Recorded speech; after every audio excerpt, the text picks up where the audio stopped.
How did medieval people deal with bad breath, body odor, and tooth decay?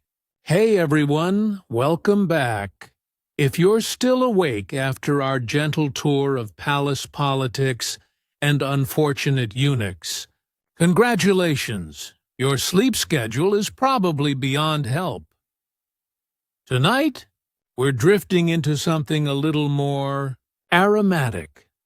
We're leaving the marble corridors of empire and stepping into the mud, the smoke, and the faintly rancid perfume of medieval life. Specifically, we're going to talk about hygiene, or as the Middle Ages might have called it. What's that? So, tuck yourself in, take a slow breath, and imagine, just for a moment, the scent of a crowded 14th century marketplace. There's bread baking, meat roasting, horses sweating, people also sweating. Somewhere nearby, a tanner is boiling animal hides. And there's a faint breeze from the public latrine. Ah, yes, the past. It wasn't all chivalry and shining armor. Sometimes it was just about surviving your own smell. Now, one of the biggest myths about medieval people is that they never bathed. It's not entirely true. They did wash, just not in the way we'd think of washing. For most people, a bath didn't mean sinking into warm, fragrant water while contemplating your regrets. It meant a quick splash of cold water on the face and hands. Maybe, if you were feeling particularly fancy, the feet too. Soap existed, but it wasn't exactly Dove or Lush. Early soap was made from animal fat and lye, which sounds like a punishment rather than a luxury. Using it too much could peel the skin right off you, which, admittedly, would get you clean in a technical sense. Still, people cared about cleanliness. Monks bathed regularly. Some rules even required it. Though monks being monks, they mostly followed it with grim reluctance. Noble women used scented cloths to wipe themselves down, usually soaked in rosewater, vinegar, or herbs. And peasants? They just made do with rivers and rain. If you lived in Northern Europe, you might bathe in a wooden tub a few times a year, usually before major holidays, weddings, or plagues, in other words, on special occasions. Let's drift gently to the heart of the matter. Smell. It's easy to joke about how awful medieval people must have smelled, but the truth is, everyone smelled roughly the same, so nobody noticed. In fact, body odor was almost neutral, a natural part of life, like mud on your shoes or rats in your grain. Perfume was used, but sparingly. Among the wealthy, a little musk or ambergris, which, for the record, is a polite term for hardened whale vomit, might be dabbed on the wrists or garments. Among the poor, a handful of herbs tucked into one's shirt might do the trick. Sage, lavender, rosemary, or, if you couldn't afford those, hay. The result was a strange layered bouquet. Sweat, smoke, damp wool, garlic, beer, and the faint optimism of mint. Now, about the teeth. Dental hygiene in the Middle Ages was, well, creative.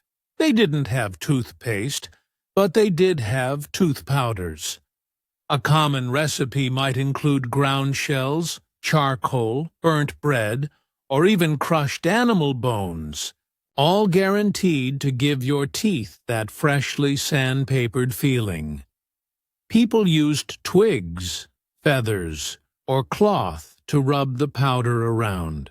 It wasn't pleasant, but it was better than nothing, and it did remove food debris, which was the main goal. And, just like today, people worried about bad breath. There were endless recipes for mouthwash: vinegar and salt water, mint boiled in wine, sage steeped in honey.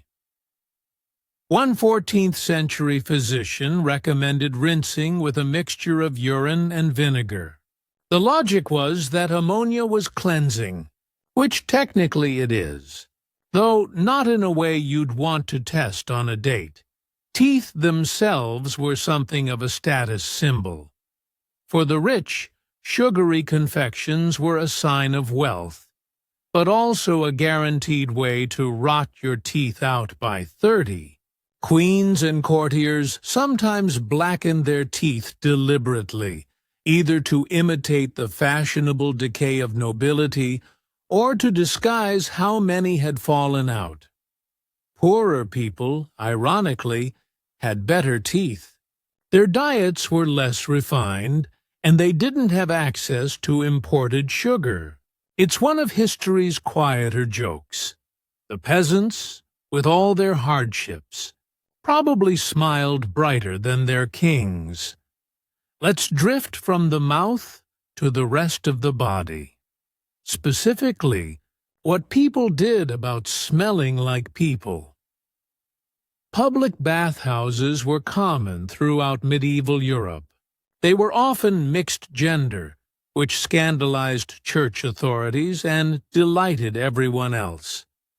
Inside, the air was thick with steam, chatter, and questionable hygiene. You'd wash, socialize, gossip, and occasionally engage in extracurricular activities the church frowned upon, but everyone else enjoyed. Naturally, the church tried to shut them down repeatedly.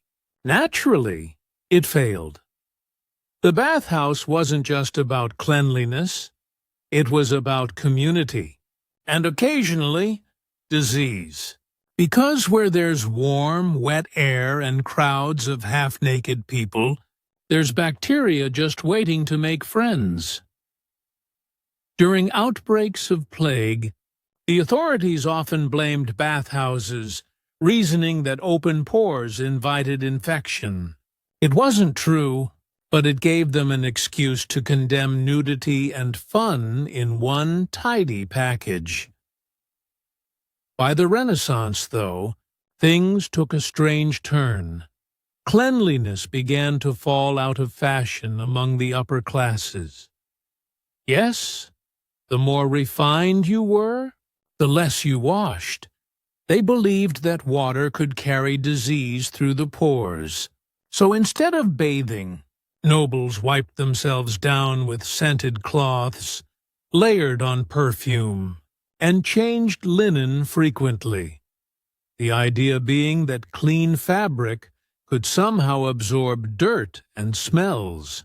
So, the French court sparkled in silk, powdered to the point of blindness.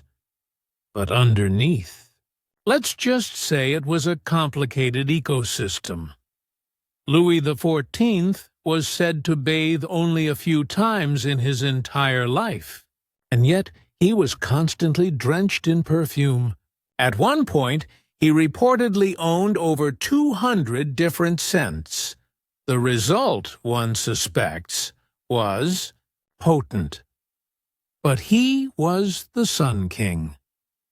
And if the sun smelled faintly of old cheese and civet musk, nobody dared mention it. Let's drift over to the medieval city for a moment. London, Paris, or Florence, and consider the smellscape. There were animals everywhere. Chickens, goats, horses, pigs. Waste piled in the streets. People tossed chamber pots out of windows with a cheerful cry of "Gardy-loo!" which meant look out below, but often came too late. Open sewers ran between houses. Butchers slaughtered animals right by the street, and tanners, who treated hides with rotting flesh and urine, were usually forced to live downwind of everyone else. A small mercy for the rest of the population. City officials did their best to enforce rules about cleanliness, but enforcement was sporadic at best. It was the Middle Ages. Everyone had bigger problems, and yet people weren't oblivious. They valued fresh air. They used herbs to mask bad smells, burned incense in churches, and scattered rushes, fragrant reeds and herbs, across floors to absorb filth. Even hospitals used aromatics. Medieval doctors genuinely believed bad smells caused disease, a theory known as miasma. They were wrong about the cause, but right that clean air helped. So, in a roundabout way, it worked. Now, about hair. Washing hair was rare, but combing was constant. People carried combs everywhere, often intricately carved from bone or wood. Head lice were so common they were practically pets. To deal with them, people used fine-toothed combs, vinegar rinses, and occasionally, prayers. In monasteries, lice were accepted as part of life. A famous story tells of a monk who found a louse in his robe and thanked God for the reminder of human frailty, which is one way to stay positive. Beards were fashionable among men, and sometimes used as a sort of portable napkin. After meals, one could wipe one's hands on one's beard, which makes you wonder if the fork was really the great invention people think it was. Now, let's turn gently to medieval women, queens, nuns, and peasants alike. Hygiene was a deeply gendered affair. Women were expected to stay clean and fragrant, but were often denied the means to do so. Water, herbs, and cloth were expensive. Privacy was rare. In noble households, maids helped with washing, hair care, and scenting clothes. In villages, women bathed in rivers, often together, chatting and gossiping as they worked. For menstruation, linen rags were used, washed, and reused. Not glamorous, but practical. And yes, medieval men wrote endless sermons complaining about the supposed uncleanliness of women, while wearing the same shirt for 6 weeks straight. Let's drift for a moment into the world of smells again. Because if there's one thing that united the medieval experience, it was that everything had a smell.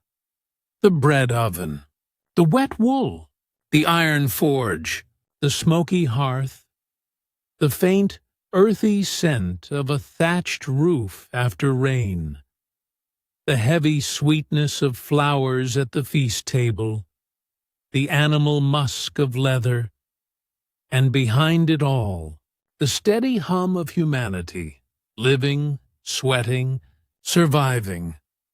When you think about it, the modern obsession with eliminating scent, with being perfectly deodorized, sterile, blank, would have struck medieval people as rather strange. To them, smell was identity, proof of life. So, how did they deal with bad breath, body odor, and tooth decay? Not perfectly, but not ignorantly either. They did what they could, with what they had. They rinsed with wine, scrubbed with ash, perfumed with herbs, and prayed for divine intervention when all else failed. And while we might pity them for their lack of toothpaste or hot showers, they'd probably look at us, constantly sanitizing, perfumed, and exhausted, and wonder if we hadn't simply replaced one kind of discomfort with another. What did children do in ancient Rome all day? Hey everyone, welcome back. Tonight, we're taking a quiet walk through the marble courtyards of ancient Rome, though not the parts you usually see on postcards. No emperors, no senators, no gladiators roaring for blood. Just children. Because for every Julius Caesar plotting his destiny, there were thousands of small Romans running barefoot through the dust, shouting, playing, and occasionally being told they were the future of civilization, which, as any child will tell you, is a heavy burden when you still can't tie your sandals properly. So, let's dim the lights and drift back 2,000 years to a time when playtime involved knucklebones, wax tablets, and the constant threat of being adopted by a senator for political reasons. If you were born in Rome, your first experience of life would probably be cold, loud, and slightly bureaucratic. Newborns were placed at their father's feet, literally. If the father picked up the baby, it meant acceptance into the family. If he didn't, well, the polite term was exposure. The less polite term is left outside to die. This wasn't seen as cruel, just practical. A Roman father was expected to make decisions based on the family's prospects, resources, and, occasionally, superstition. It was, in a sense, early population management. If accepted, though, the child was swaddled tightly, like a small burrito of destiny, and cared for by the household's women and slaves. Names came later. Boys usually got their praenomen on the 9th day, girls on the 8th. Romans loved names. They collected them like medals. By adulthood, a respectable Roman man might have 3 or 4. One personal, one family, one inherited from some long-dead ancestor no one liked anymore. So what did Roman children actually do all day? Mostly what children everywhere do. They played. They fought. They annoyed their parents. Toys have been found in abundance. Dolls carved from bone and ivory. Little carts with wheels, spinning tops, rattles, and tiny clay animals. Some dolls even had movable limbs, which means that somewhere in 1st century Rome, a child was nagging their parents for the ancient equivalent of the deluxe edition Barbie. Boys played war. Girls played house. Both rolled dice and played with knucklebones, the predecessors of modern jacks. Poorer children made their own toys out of whatever they found. A broken pot became a drum. A stick became a sword. A handful of stones became hours of entertainment. And occasionally, a concussion. Of course, fun didn't last forever. Roman childhood ended early. For boys, formal education began around age 7. For girls, the future involved learning to spin, sew, and prepare to marry someone twice their age, who owned a nice villa. The Roman school system was simple and, to modern eyes, mildly terrifying. Lessons took place in small rooms or open courtyards, sometimes attached to temples. Students sat on benches, and teachers were famously underpaid and over-angry. There were no grades, no report cards, just shouting, humiliation, and the occasional beating with a stick. The first stage of learning was literature, where children learned to read and write basic Latin and Greek. Then came Grammaticus, where they studied literature, poetry, and moral lessons. The final stage was rhetor, the art of public speaking, essential if you plan to survive Roman politics, which required as much verbal agility as moral flexibility. You might imagine Roman education was all noble philosophy and high ideals. In reality, it was a lot of memorizing, copying, and hoping your wax tablet didn't melt in the sun. Students wrote with a stylus, a little metal or bone point, on wax-coated boards. To erase mistakes, you just smoothed the wax over and started again. A kind of ancient undo button. They learned their alphabet, their grammar, their history, and, of course, their moral lessons. These usually boiled down to be brave, be loyal, and don't embarrass the family. For upper-class boys, there was the constant pressure to live up to the ancestors.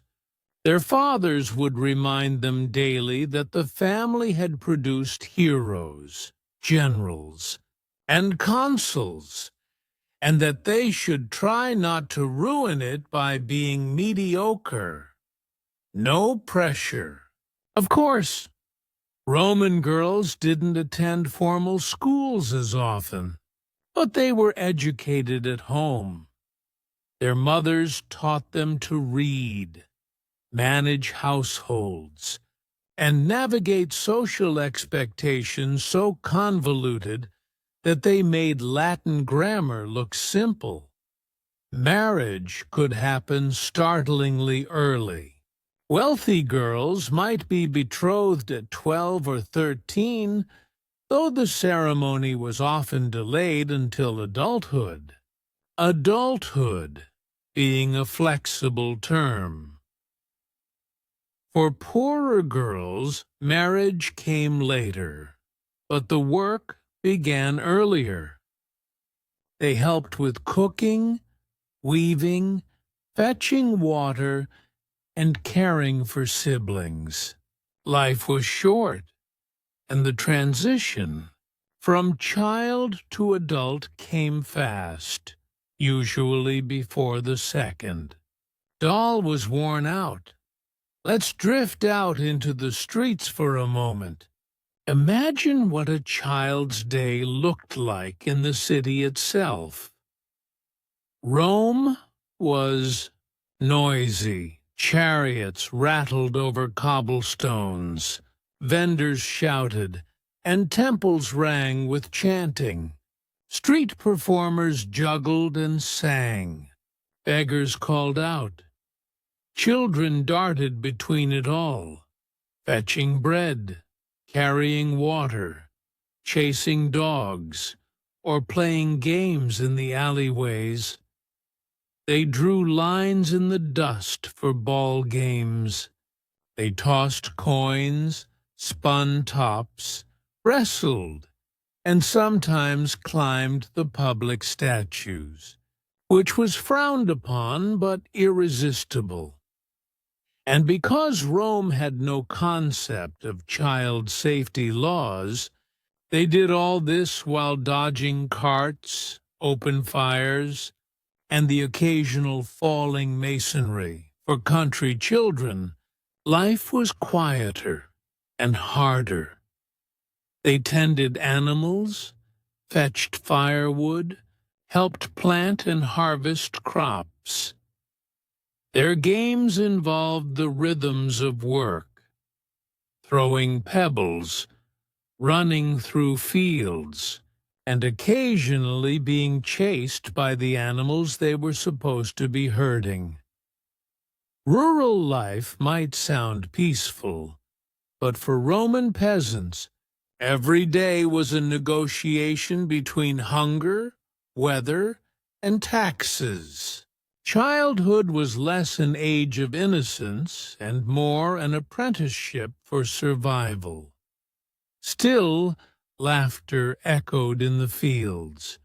Children sang songs, told stories, and carved little faces into wood or clay. Even poverty somehow found room for play. And what about family life? Roman parents were affectionate in theory, practical in practice. Children were adored, yes, but also property. The father, or paterfamilias, had absolute authority. He could discipline, arrange marriages, and, legally, even sell his children into slavery if debts demanded it. In practice, that last part was rare, but the power hung in the air like incense. Mothers often raised children with tenderness, especially in the early years. Wet nurses were common, especially among the wealthy, and households were filled with older slaves who became lifelong companions to the children they raised. Family dinners were the highlight of the day. The children sat at low stools while the adults reclined on couches, a subtle reminder of hierarchy even at mealtime. They learned to speak politely, to listen, to know their place. Rome ran on hierarchy, from the emperor down to the family dog. Let's drift for a moment into the world of Roman games. One of the most popular was Ludus Latrunculorum, the game of brigands. It was a kind of chess or checkers, where players captured each other's pieces in tactical moves. Archaeologists still find boards scratched into stone steps, showing that strategy was as appealing to Roman children as it is to modern gamers. There were also ball games, harpastum, for example, which involved keeping a small ball away from opponents in a kind of chaotic scrimmage that looked suspiciously like ancient rugby. And of course, they raced. Everything was a race: running, stick races, hoop races. Anything that could be competed over was fair game. Children also loved animals. Pets were common: dogs, birds, monkeys, and sometimes even pet mice kept in tiny cages. The Romans loved life in miniature, though the mice probably disagreed. The wealthy had more structured play. They enjoyed miniature chariots, carved ivory dolls, and expensive imported toys from Egypt or Greece. They might play pretend court, imitating senators and magistrates, which is either adorable or depressing, depending on your view of Roman politics. Meanwhile, children of slaves played with whatever scraps they could find. Little wooden figures, rolled-up cloth balls, or nothing at all. Play was universal, but privilege decided the props. As for religion, Roman children were steeped in it from birth.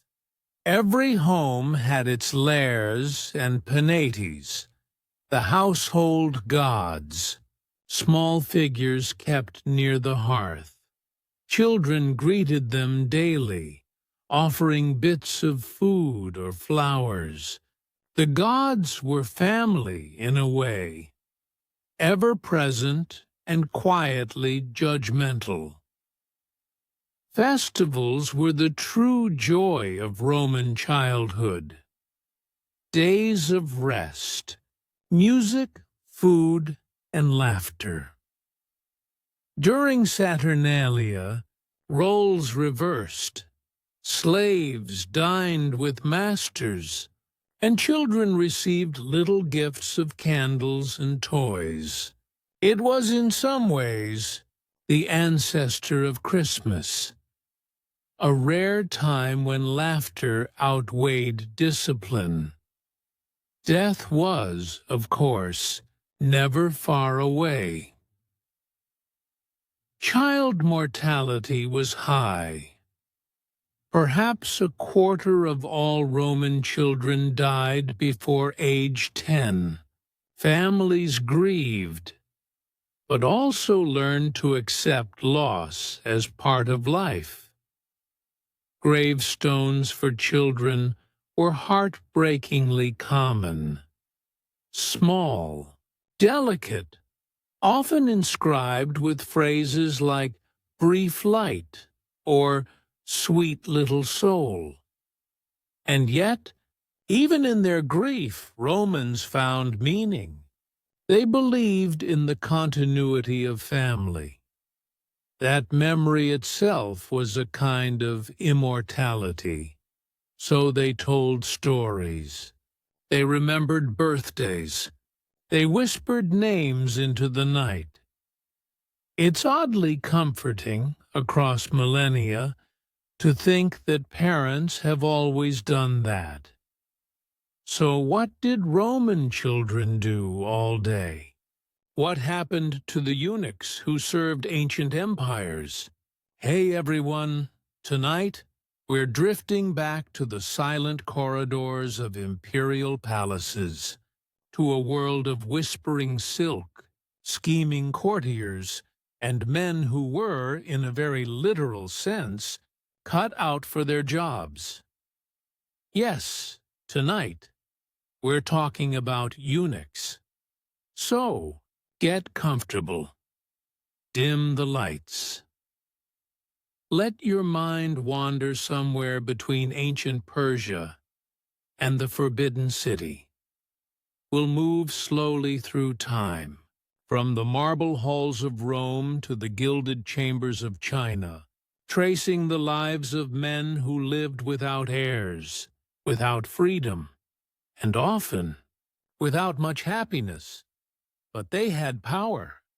Strange, quiet, intimate power.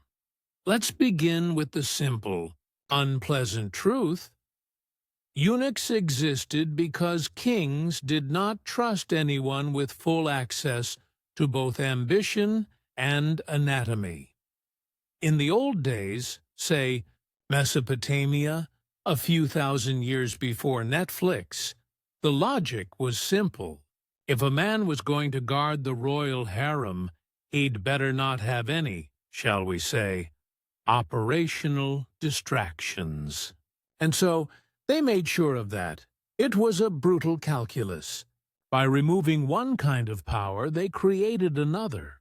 Because once you've ensured someone will never have a family of their own, they become wholly loyal, at least in theory, to yours. Naturally, this didn't always go to plan.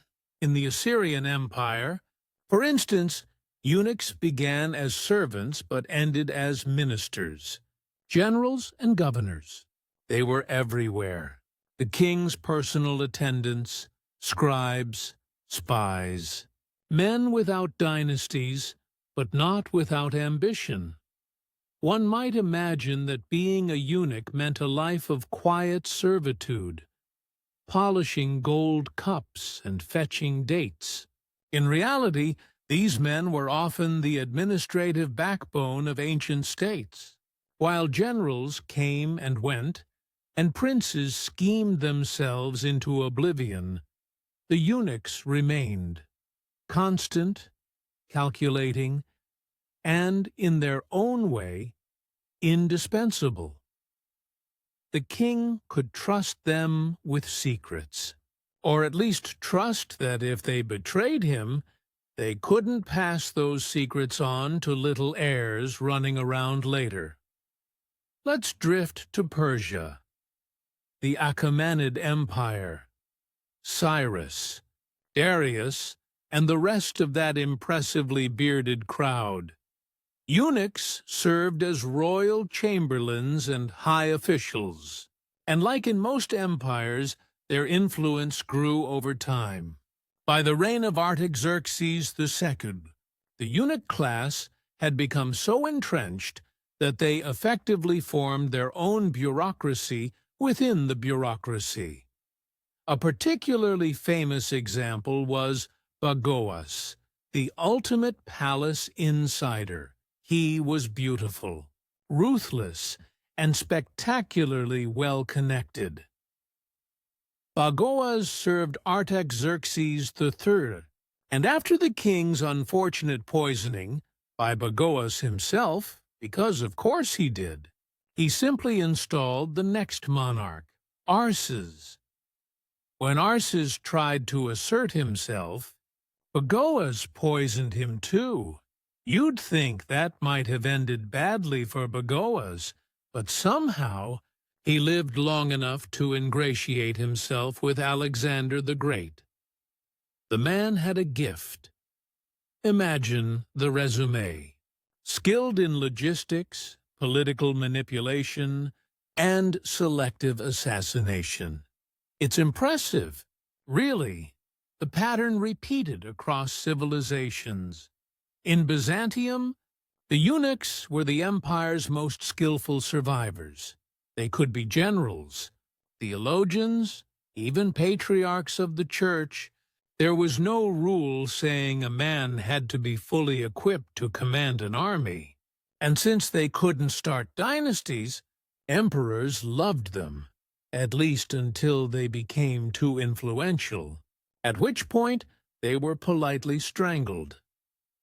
The Byzantine court was filled with them, silken voices behind every decision, writing in delicate script, maintaining the machinery of empire while the emperors lost battles and bankrupted the treasury. There was one, Narses, who became a Byzantine general at the age of 70. He was small, frail, and nearly a century old when he commanded an army that reconquered Italy. You might imagine his enemies underestimated him. They probably did, but a man who survived 70 years of Byzantine politics knows how to play the long game. And then we come to China. If Byzantium was the empire of whispers, China was the empire of the whisperers. The Chinese imperial court turned eunuch politics into a fine art. There were entire departments staffed exclusively by eunuchs. The imperial household, the Directorate of Ceremonies, the Bureau of Palace Servants, and so on. Some emperors treated them like beloved confidants. Others regarded them as pests to be periodically exterminated. One emperor of the Ming dynasty, the Hongwu emperor, absolutely despised eunuchs. He saw them as corrupt, scheming parasites. And he wasn't wrong. So he banned them from politics entirely. Naturally, within a century, they were running the empire again, because no matter how many times the emperors tried to cut them out, pardon the pun, the eunuchs always returned. They knew the palace routines, the secret passages, the imperial moods. They controlled the paperwork, the seals, the schedules, and in an absolute monarchy, whoever manages the emperor's access controls the empire. Let's pause on one particularly notorious figure, Wei Zhongxian of the late Ming dynasty. He began life as a gambler, a drunk, and a minor criminal. After his castration, a decision he apparently made to escape debt, he joined the palace staff. From there, his rise was meteoric. He became close to the Tianqi emperor, who was, to put it gently, not the brightest candle in the shrine. The emperor preferred carpentry to ruling, and left most matters of state to Wei. Wei repaid this trust by constructing temples to himself, censoring critics, executing rivals, and promoting a personality cult so extravagant it would have made Nero blush. At the height of his power, officials had to bow before his statues. His name was carved on monuments, and he was known, quite literally, as 9,000 years, since 10,000 years was reserved for the emperor alone. It didn't last, of course. When the emperor died, the new one promptly ordered Wei's arrest. He hanged himself before they could carry out something worse. The temples were torn down, his name erased, and the empire went on pretending that none of it had ever happened. As history shows, erasing things has never been as effective as people hoped. But what about the lives of the eunuchs themselves? Beyond the politics, the conspiracies, and the daggers in the dark corridors, they lived in a strange, isolated world. Many were taken as boys, sold by desperate families, or captured in war. Some volunteered, hoping for steady work or escape from poverty. It was not, as you might imagine, a very voluntary kind of volunteering. Inside the palace, they were trained to serve, to bow, to clean, to handle the endless rituals that made imperial life function. They were forbidden from marrying, though many formed emotional bonds among themselves or with palace women. Some secretly adopted sons. Others, despite the odds, tried to live as normal men. But in truth, they lived in limbo, not quite of the world, not quite apart from it. And yet, for all that, they were the ones who knew everything. The emperor's habits, his health, his moods, who visited him, what letters arrived, who cried outside his door. In a way, the eunuchs became the empire's living memory. Sometimes they were remembered kindly. The Ming eunuch Zheng He, for example, became one of the greatest admirals in history. He commanded 7 enormous naval expeditions between 1405 and 1433, sailing from China to Africa. His fleets were vast, massive treasure ships filled with silks, porcelain, and goodwill gifts for kings who didn't yet know they were kings. He wasn't a conqueror, but a diplomat. And though his voyages predated Columbus by decades, his story was nearly forgotten, perhaps because later emperors thought it too extravagant, too foreign. Zheng He died at sea. His body was likely buried in the waves, his memory fading into legend. It's oddly poetic, one of the few eunuchs who truly saw the world, ending up a part of it. So, what happened to the eunuchs after the empires fell? In Byzantium, they vanished along with the empire itself. The Ottoman conquerors had their own eunuchs, of course, black and white, divided by race and hierarchy. But by the modern age, the institution decayed. In China, the last imperial eunuchs lived well into the 20th century. The final emperor, Puyi, the same boy who was enthroned at age 2, kept his eunuch attendants even after the Qing dynasty collapsed. When the Forbidden City was turned into a museum, the eunuchs were evicted. Many had nowhere to go. One of the last known imperial eunuchs, Sun Yaoting, lived until 1996. He had been castrated as a child in the early 1900s, in the hope of serving the throne. But by the time he was old enough, the throne no longer existed. He lived quietly in the countryside, poor and largely forgotten. When interviewed late in life, he said that he still dreamed of the palace, the red walls, the endless courtyards, the echoing footsteps of those who had ruled everything and understood nothing. It's a strange kind of immortality. One emperor of the Ming dynasty, the Hongwu emperor, absolutely despised eunuchs.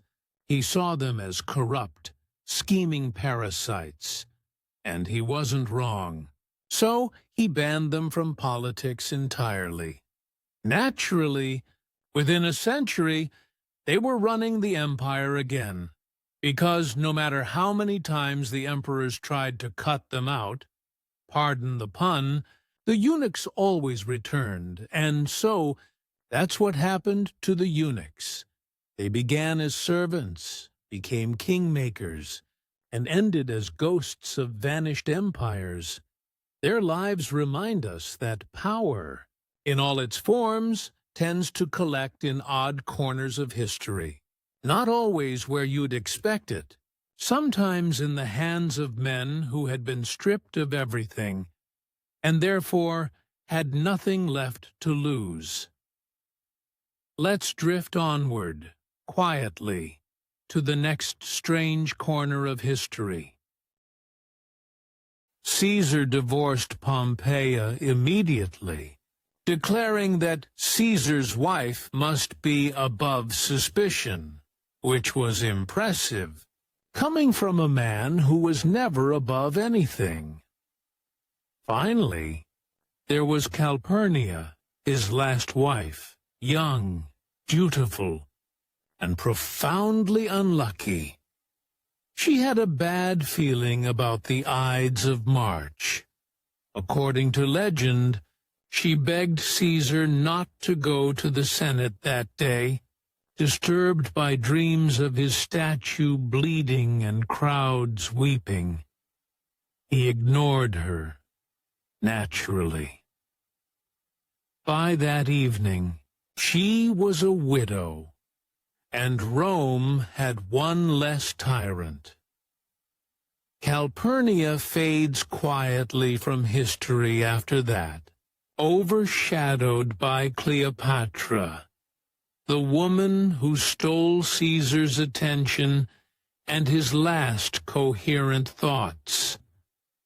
But somewhere in the chaos of collapsing republics and avenging senators, Calpurnia's calm warning lingers, one last, futile voice of reason in a world that never listened to its women. Let's drift further east now, to a world of elephants, silk, and unending conquest. To a man whose name meant universal ruler, Genghis Khan, Berta, the wife who survived the steppe. Before the empire, before the blood and the fire, there was Berta. She married Temujin, the future Genghis Khan, when they were both teenagers. It wasn't particularly romantic. Her father arranged it to secure an alliance between their tribes. Still, by all accounts, Berta and Temujin were close. She was his partner long before he became a conqueror, and then she was kidnapped. Only months after the wedding, a rival tribe raided their camp and carried her off.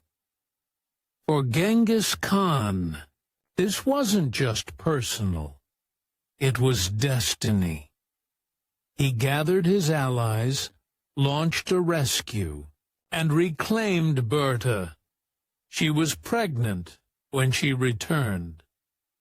The child's parentage was uncertain, but Temujin raised the boy as his own. A rare moment of mercy in a man otherwise defined by vengeance. Berta would bear several more sons, each one destined to lead some part of the vast Mongol Empire. She became a queen of sorts, overseeing domestic affairs while her husband was off rewriting world maps. But like all the wives of conquerors, her role was both powerful and invisible. We know almost nothing about her thoughts, her days, her sense of what it meant to live beside a man who saw the world as a battlefield. We only know that when Genghis died, Berti outlived him by a few years, quietly, in the steppes where their story began. She was the first and last woman who ever told him no. Let's drift west again, through centuries and deserts, until we reach a world of cannon smoke and coronations. France, the 19th century. A small man with a very large ego. Josephine and Marie-Louise, the empresses of Napoleon. Napoleon Bonaparte was many things: brilliant, vain, and terminally self-assured. But he was also, at least at first, a romantic, or perhaps, more accurately, a man addicted to being adored. He met Josephine de Beauharnais in 1795. She was 6 years older, charming, widowed, and perfectly aware of her effect on men. He fell instantly in love, or at least in obsession. His letters to her were famously intense. "Every moment away from you is torment," he wrote. "A kiss on your heart, 1,000 on your eyes, your lips, everywhere." Which is all very touching, until you remember he was writing this while invading Italy. Josephine didn't always reciprocate the passion. She had affairs, gambled, and spent lavishly. but Napoleon adored her anyway, even when she failed to produce an heir. Eventually, empire trumped affection.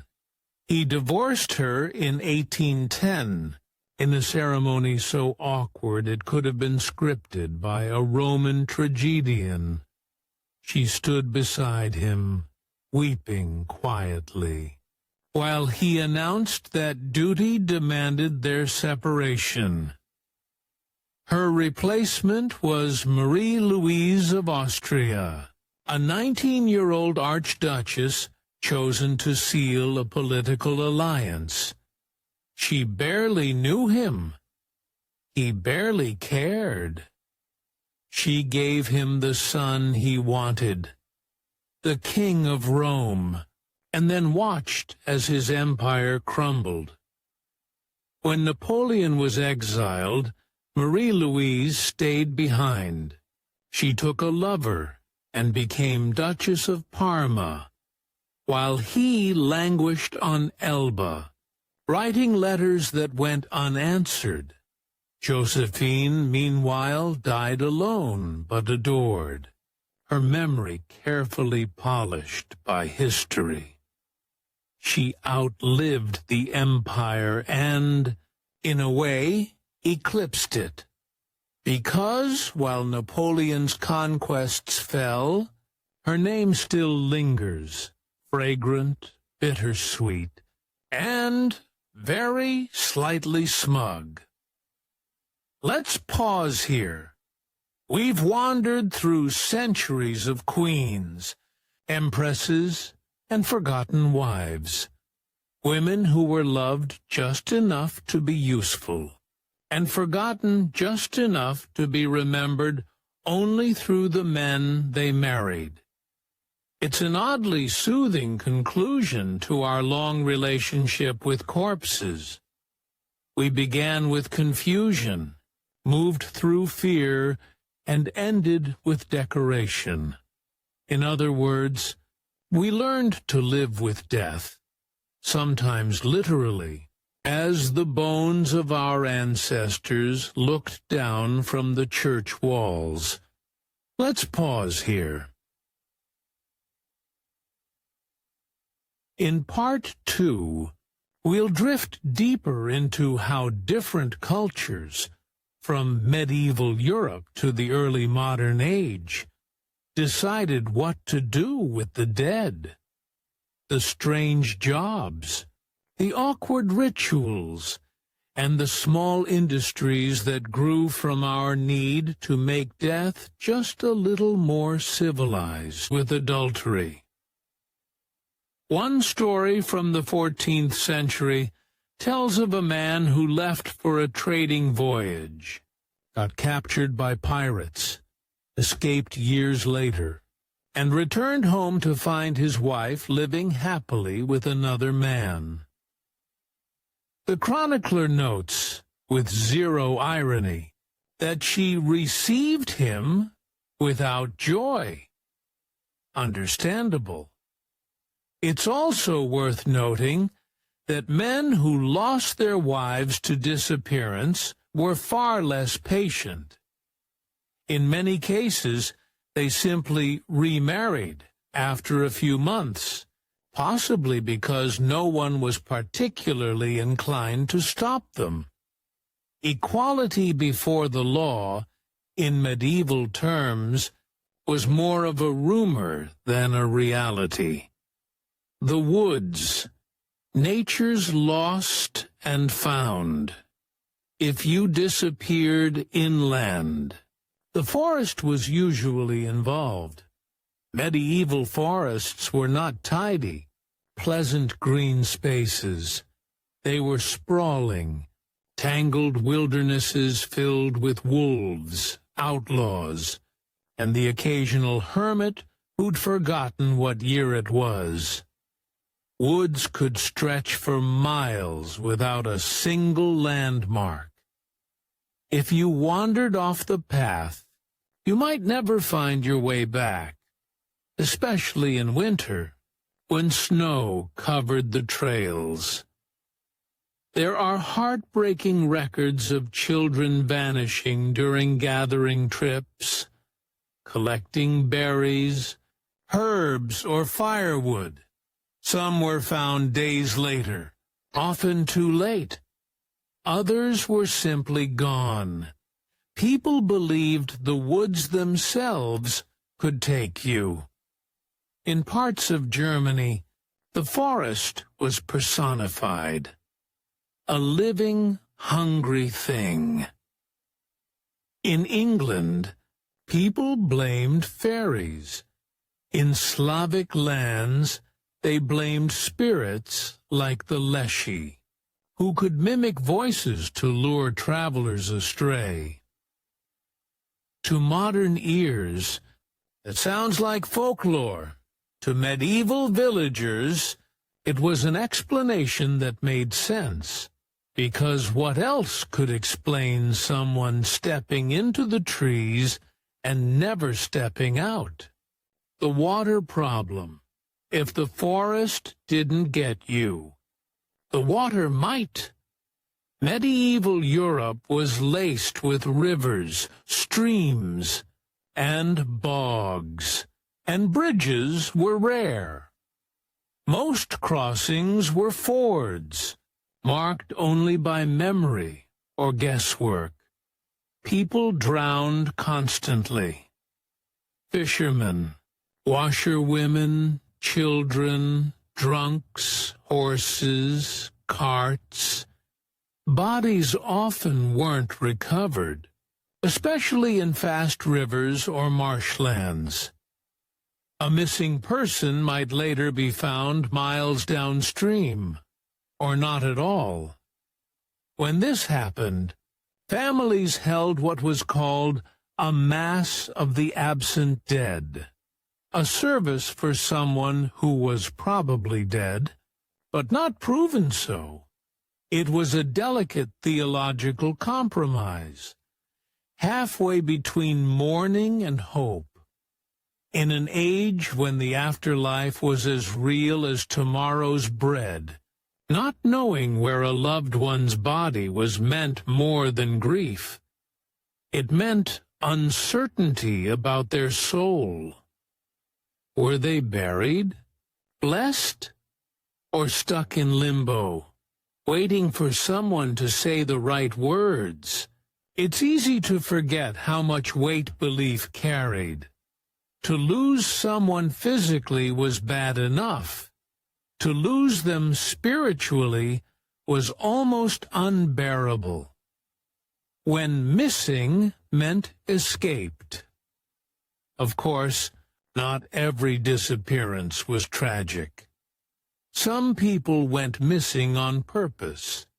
Serfs sometimes fled their lords, disappearing into distant villages where no one asked questions.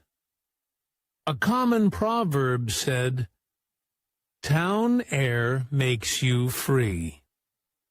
If a runaway serf could hide in a city for a year and a day without being caught, he was legally considered free. That meant many vanishings were not losses, but small acts of rebellion. There were husbands who faked deaths to start over elsewhere. Monks who ran from the monastery.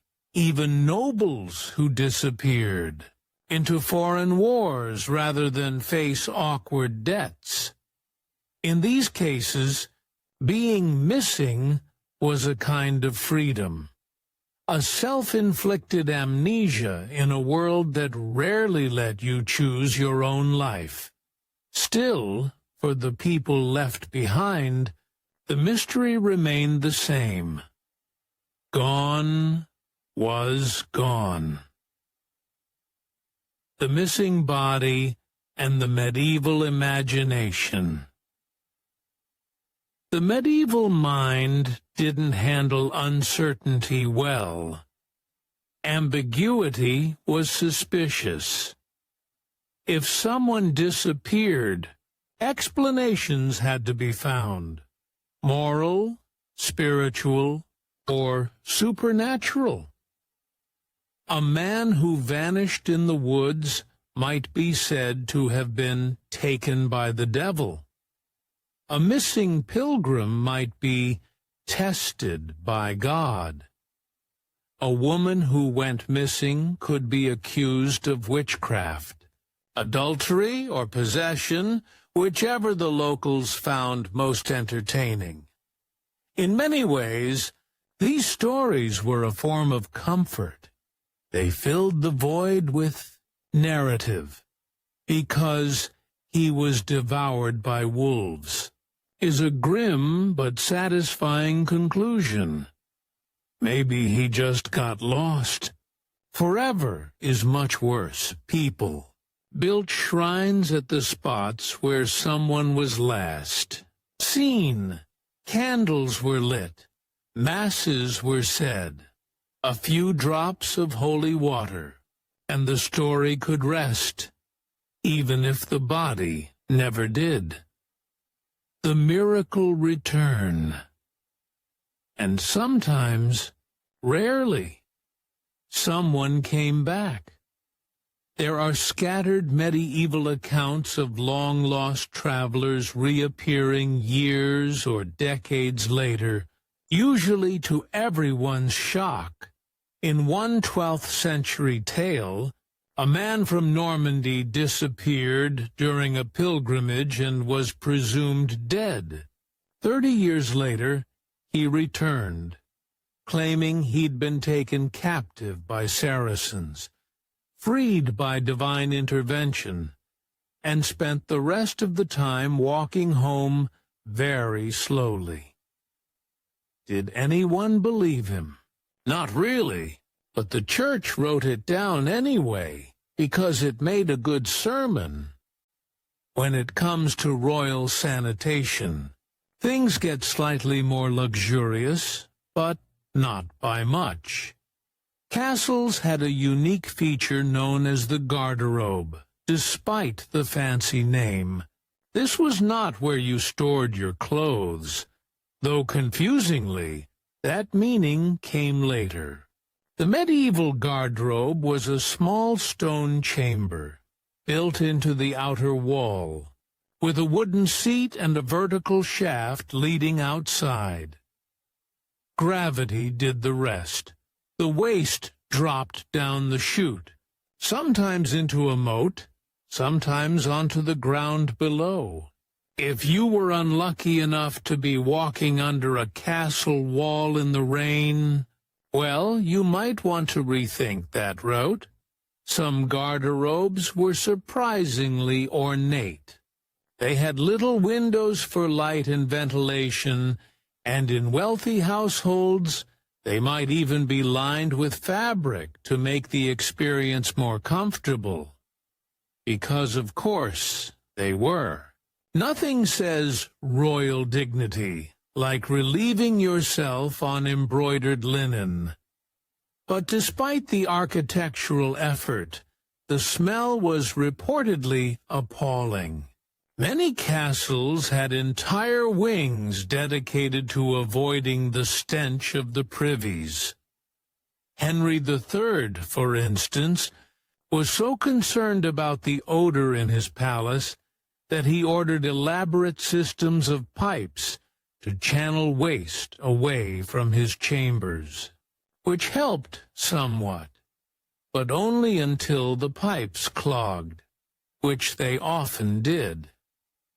Hygiene, or the lack thereof after all this, you might be wondering. How did they clean up? The short answer is, not particularly well. Toilet paper as we know it didn't exist. Instead, people used what was available. Rags, hay, moss, straw, leaves, or smooth stones. In castles, bits of linen might be used by the wealthy, though washing them was someone else's problem. In monasteries, Records mention the use of a piece of cloth kept in the privy for shared use, which is both thrifty and deeply unsettling. Still, there were occasional gestures toward cleanliness. Monks washed regularly, spiritually and physically, and royal households sometimes kept basins for hand-washing. But overall, hygiene standards were relaxed. Soap existed, made from animal fat and ash, but it wasn't widely used for the body. Bathing was seen as both luxurious and slightly suspicious.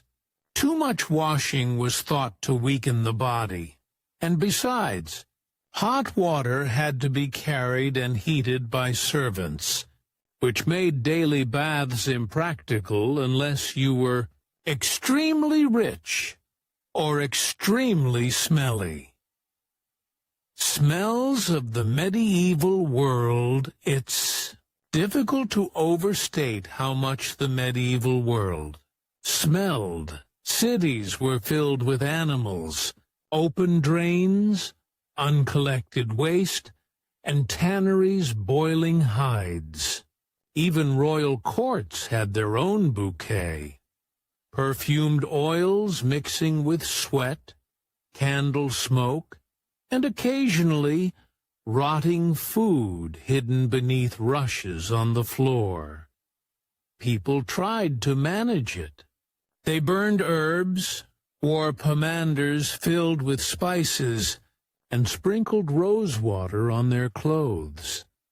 But at the end of the day, the Middle Ages were less lavender-scented bath and more simmering compost heap with incense.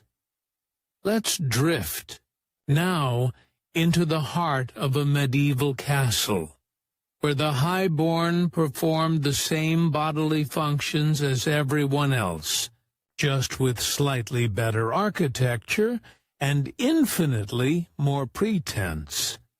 Because while peasants used buckets and alleys, royals had ceremonial toilets. And yes, that's a real thing. Letters survive.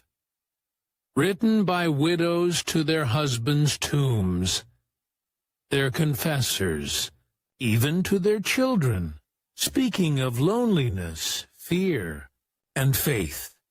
They describe sleepless nights in cold chambers, the echo of a familiar voice that never comes, the sound of wind through chapel arches.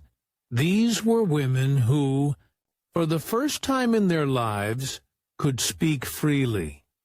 And often, all they wanted to say was that they missed him.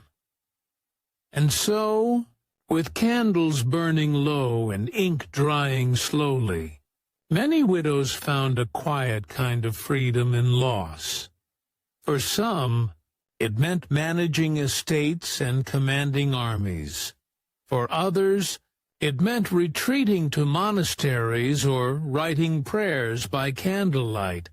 And for a select few, it meant personally supervising the cleaning, boiling, or transport of their late husband's bones.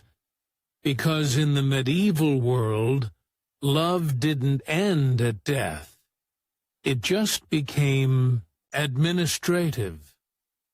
Let's drift onward, then, to the next part, where we'll explore the truly creative ways widows used their husbands' remains. Hearts buried in jewelry boxes, skulls turned into relics, entire abbeys founded to house a single bone. It's equal parts tender and slightly horrifying. So take a breath. Close your eyes if you like, and we'll continue this quiet journey through the afterlife of medieval marriage. The moment fear returned, by the time Europe slid into the Middle Ages, death became terrifying again. Disease was everywhere, and medicine was mostly herbal guesswork. So when someone died, people didn't think natural process. They thought punishment, plague, or witchcraft. The corpse, once a curiosity or even a work of art, became a source of dread. Funerals were hasty, graves deep, and everyone prayed very loudly. It wasn't just the body they feared, it was what it might do. Stories circulated of corpses sitting up, groaning, even walking. These tales weren't meant as horror fiction. They were taken quite seriously. If a corpse didn't decompose properly, it was seen as a sign of divine disapproval. What happened to people who went missing in the Middle Ages? Hey everyone, tonight we're drifting back to a time when getting lost wasn't just inconvenient. It was a lifestyle hazard.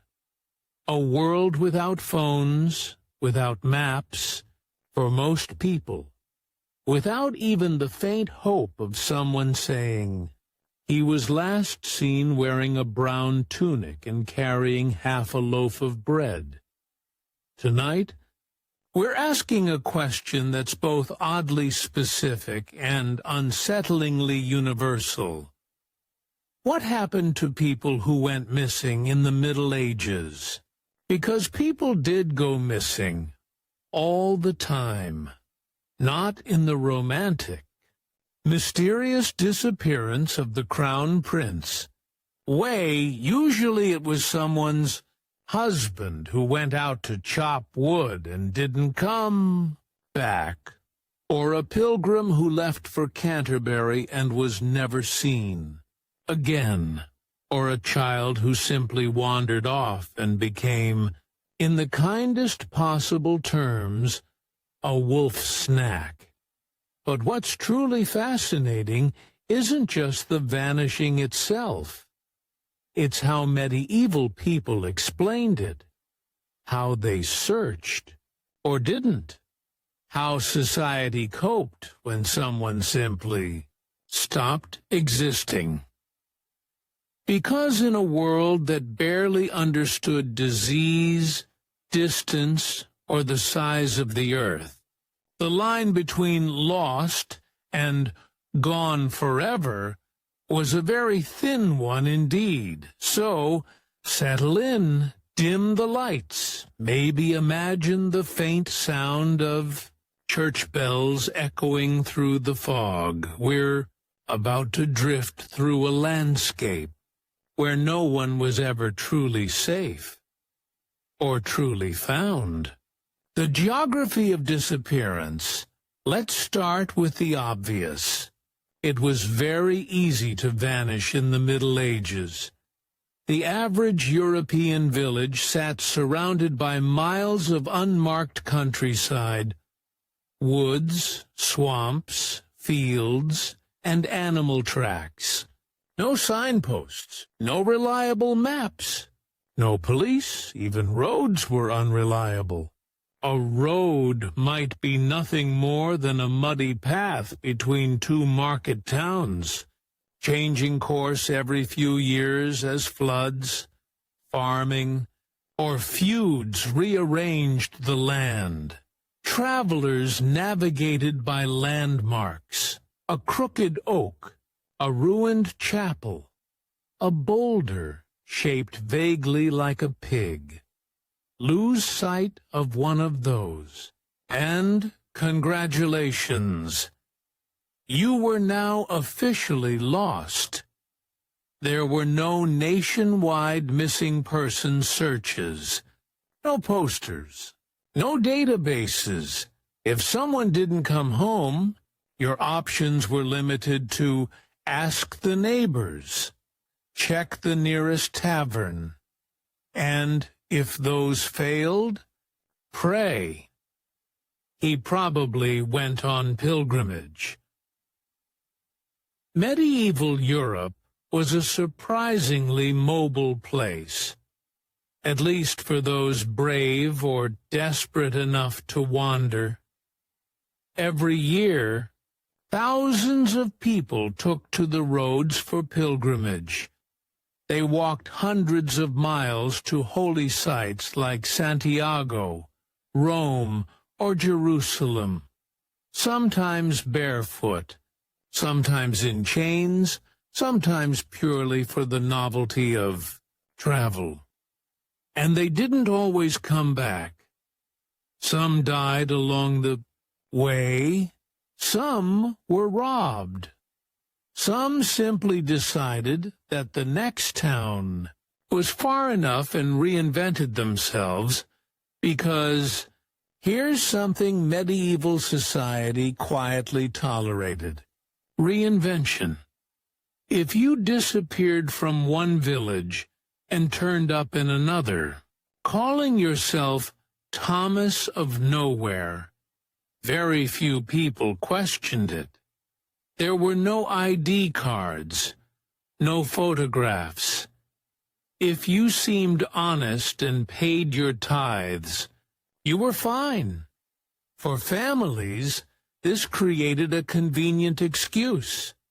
If someone went missing, they might sigh and say, "He's on pilgrimage," even if deep down they suspected he'd been eaten by pigs. It was easier to picture your loved one praying at a distant shrine than face the more likely truth that the woods had claimed another wanderer. The official record of the Ibadu, lost because medieval people didn't keep police records. Most of what we know about missing persons comes from legal documents, especially manorial rolls and court cases. These were written by clerks who had the emotional range of damp parchment, and they only recorded disappearances when they caused problems. For example, if a peasant vanished while owing rent, the Lord wanted to know where he'd gone. If he died without heirs, someone needed to claim his land. If his wife remarried too soon, there might be legal disputes about whether the first husband was presumed dead or merely off sulking somewhere. There's a record from 13th century Yorkshire of a man named Robert who went missing by sea. His wife waited 7 years, declared him dead, and remarried. Naturally, he came back, and because this was the Middle Ages, the church had to step in to decide which marriage was valid. Spoiler, it was the first one, which made for a very awkward second wedding. The missing husband. Problem medieval canon law had an entire section on what to do when a spouse vanished. If a man disappeared, his wife was expected to wait, not for a day, not for a year, for 7 years. Only after that could she remarry without being accused of bigamy. If she remarried too soon, and the first husband turned up again, which, to be fair, happened more often than you'd think, she could be charged. The forgotten wives of famous conquerors. Hey, everyone.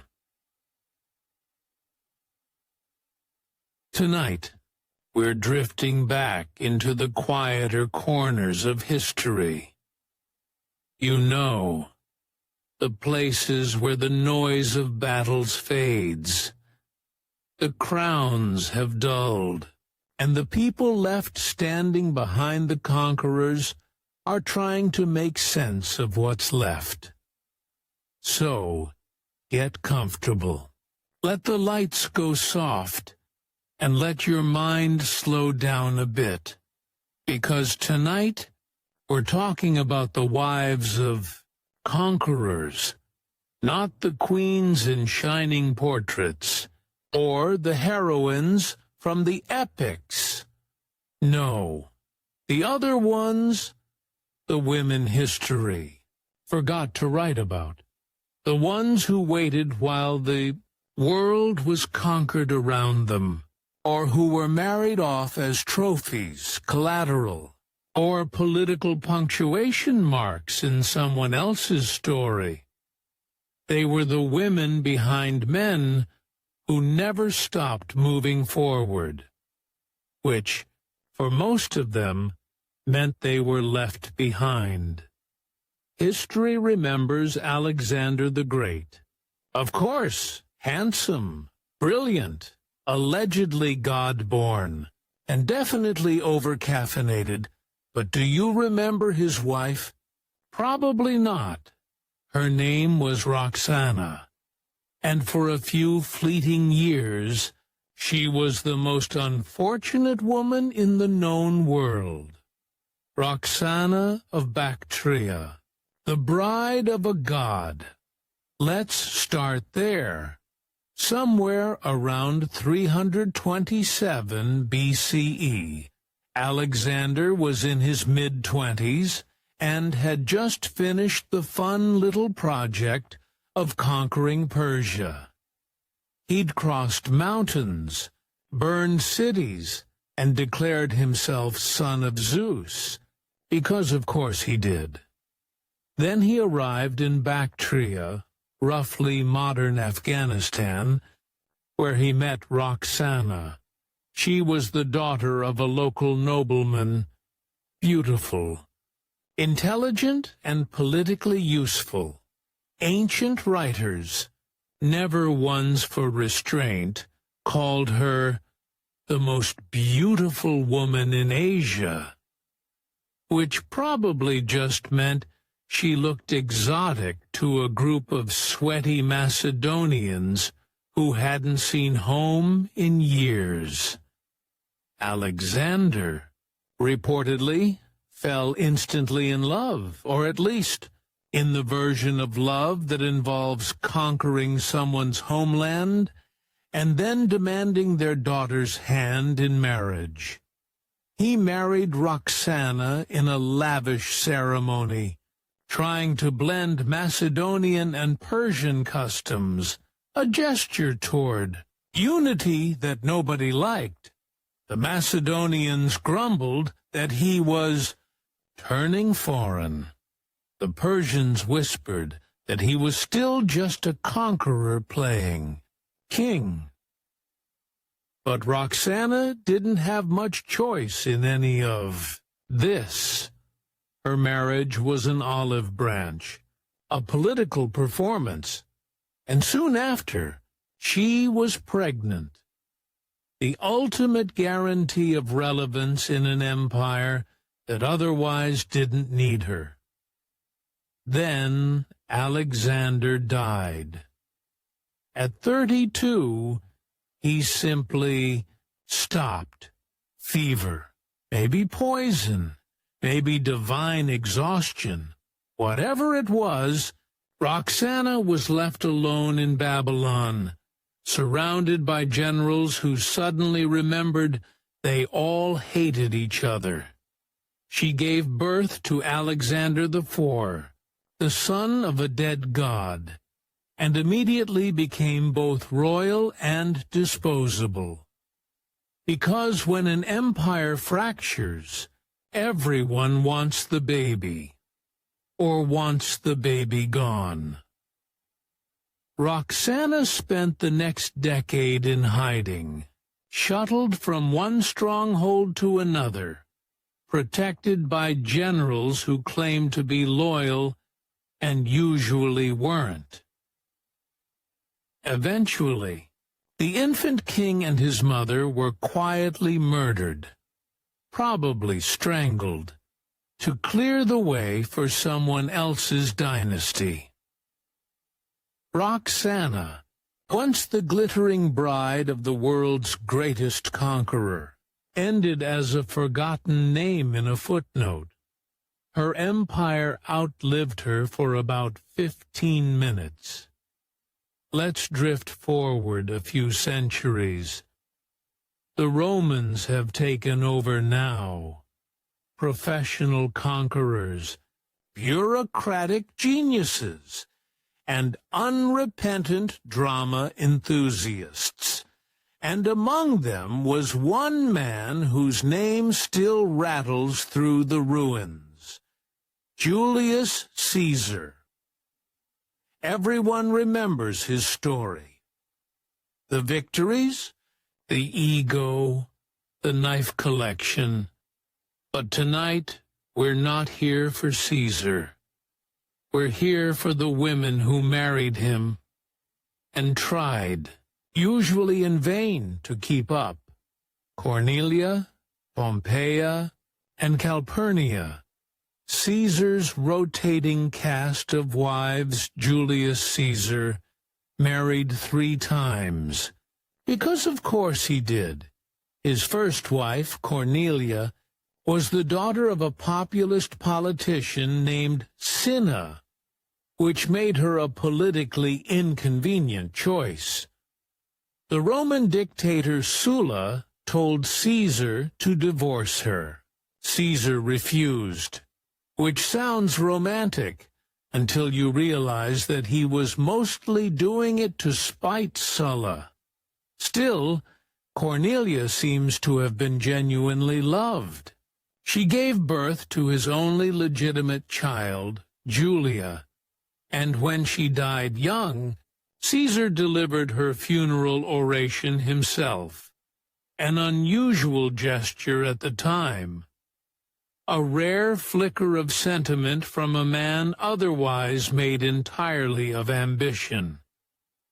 His second wife, Pompeia, had a more unfortunate run. She hosted the festival of Bona Dea, a women-only religious event during which a scandal erupted. A man disguised himself as a woman to sneak into the gathering. The children left behind. Hey everyone.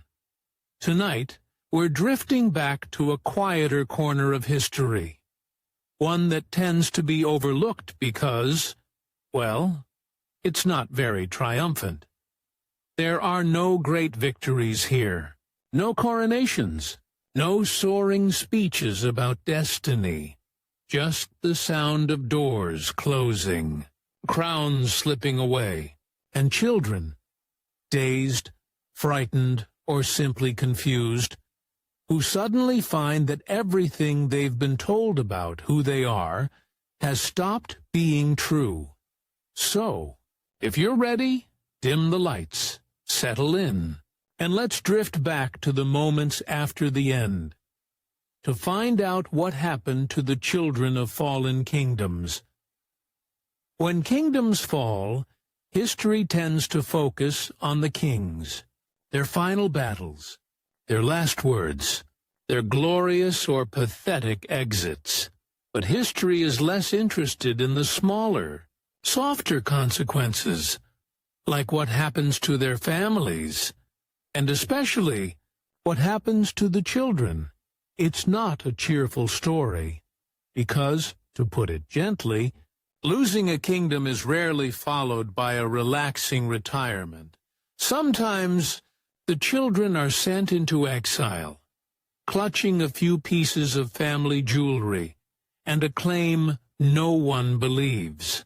Sometimes they vanish into monasteries, quietly renamed and quietly forgotten, and sometimes they don't make it to adulthood at all. But we'll start gently. Let's ease into this with something that almost counts as a happy ending. The Byzantine princess who outlived her empire. In the spring of 1453, the Byzantine Empire, which had once stretched across the Mediterranean, was reduced to a single city, Constantinople. Inside that city was the last emperor, Constantine XIII, and, scattered around the crumbling palaces, his extended family, nieces, nephews, and cousins, who still technically held the titles of princes and princesses of Byzantium, even though their empire had been shrinking for centuries like a deflating balloon. When the Ottomans finally breached the city walls, the imperial family was in disarray. The emperor died fighting, because of course he did. Nobody retires gracefully in Byzantine politics. But one of the emperor's nieces, Princess Zoe Palaiologina, survived. Zoe was a teenager, beautiful, ambitious, and, most importantly, still politically useful. So, in a display of the sort of irony that history just loves, she was promptly married off to the son of the man who had just conquered her city. Her name was changed to Despina Hatun, and she was sent to live in the Ottoman court. There, surrounded by silk, servants, and suspicious glances, she became a kind of living trophy, a reminder that Byzantium was truly gone. It sounds grim, but compared to her relatives, many of whom were executed, enslaved, or simply disappeared, Zoe had it relatively easy. She even lived long enough to host her half-brother, the future Sultan Bayezid II. Sent to at her palace years later. In a way, she outlasted her own civilization. But her children? They would grow up as Ottomans, not Byzantines, speaking Turkish, practicing Islam, and learning to see their mother's old empire as an ancient curiosity. And that's how empires end, quietly. Not with fire and thunder, but with a generation who grows up calling the conqueror father. The princes in the tower, of course. Not everyone was that lucky. Let's drift westward to England, specifically to the Tower of London. Around 1483, inside are two boys, Edward and Richard. They're the sons of the recently deceased King Edward IV, and, briefly, Edward, the elder, has just been proclaimed Edward V, the next King of England. He's about 12. His brother is 9. They're the last hope of the House of York. In the Wars of the Roses, which is exactly the kind of hope you don't want to be in medieval England, their uncle, Richard, Duke of Gloucester, was supposed to be their protector. He took them into the Tower, officially for safety, and then, naturally, declared himself king instead. After that, the boys vanished. There are theories, of course, endless ones. Some say they were smothered in their sleep by Richard's men. Some say they were secretly moved and lived under false names. Some even imagine they escaped to the continent. But what matters isn't which. Theory is true. What matters is that everyone knew what had probably happened, and that the prince's disappearance was so uncomfortably convenient that Richard spent the rest of his reign pretending not to. Notice, it's one of those moments where you can almost hear history sigh. Two boys didn't grow up to reclaim the throne, or to haunt their uncle's dreams. They simply stopped being mentioned And for medieval children of fallen kingdoms, that silence was the most common ending of all. The Tudor solution fast-forward a century, and England was still at it.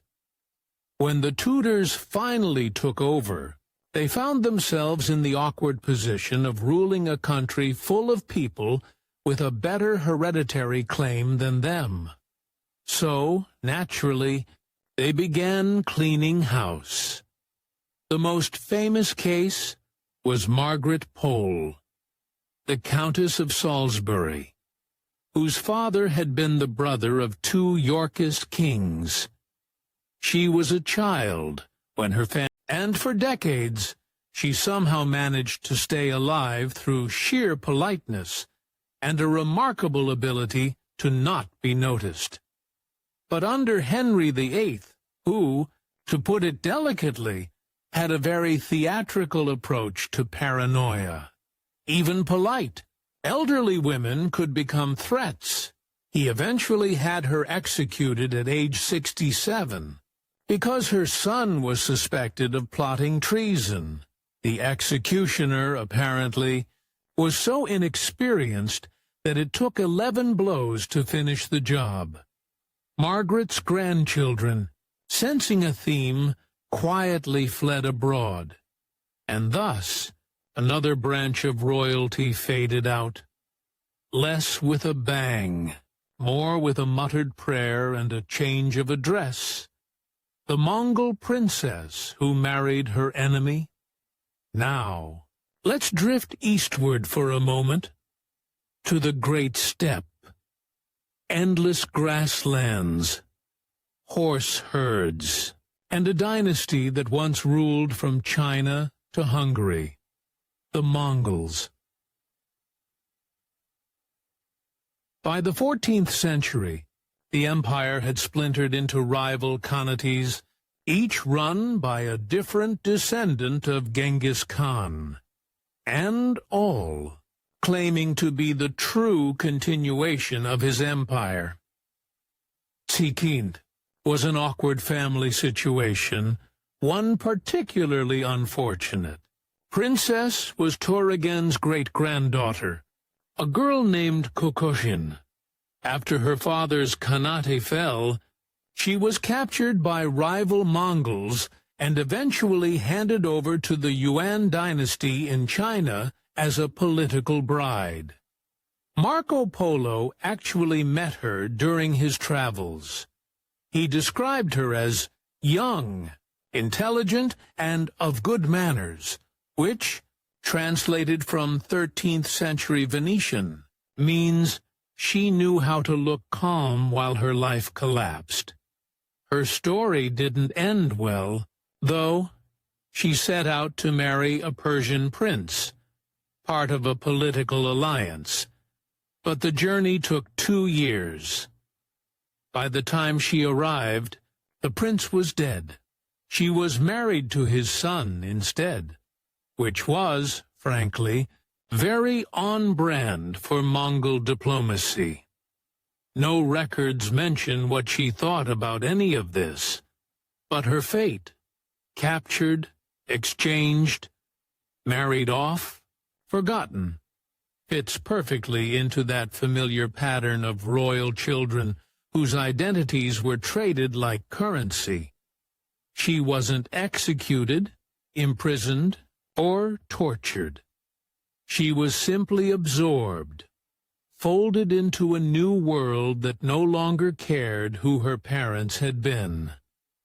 The forgotten children of Napoleon, even in more modern times. The story didn't really change. When Napoleon Bonaparte's empire finally fell, his family scattered like startled birds. He had created an entire dynasty out of sheer willpower, giving kingdoms to his siblings, crowning his stepson, and dreaming of a Europe ruled entirely by Bonapartes. It worked surprisingly well for about a decade.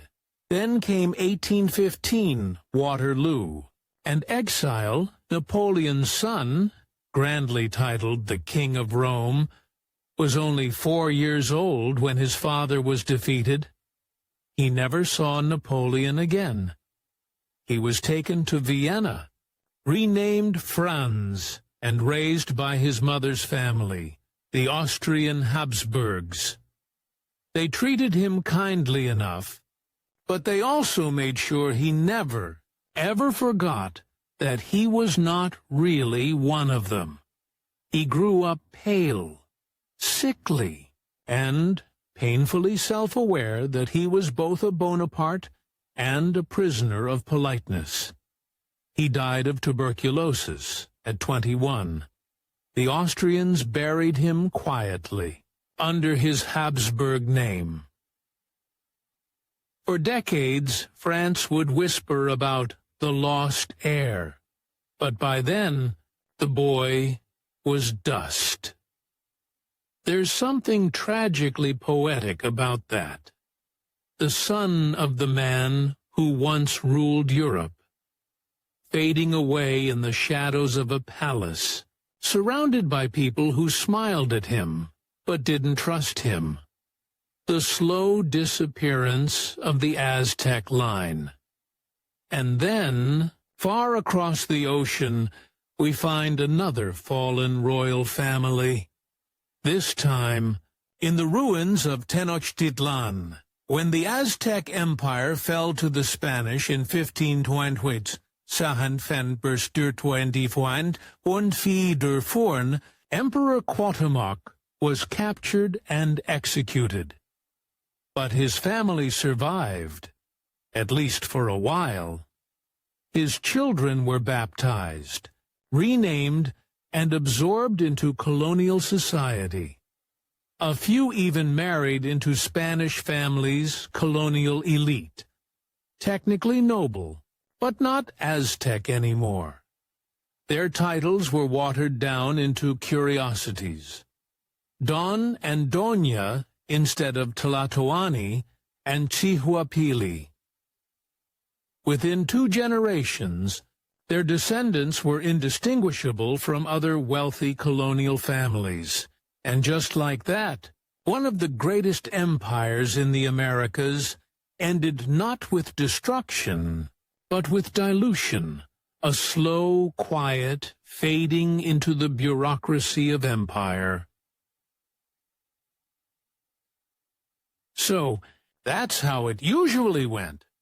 When kingdoms fall, the children rarely inherit power. They inherit consequences.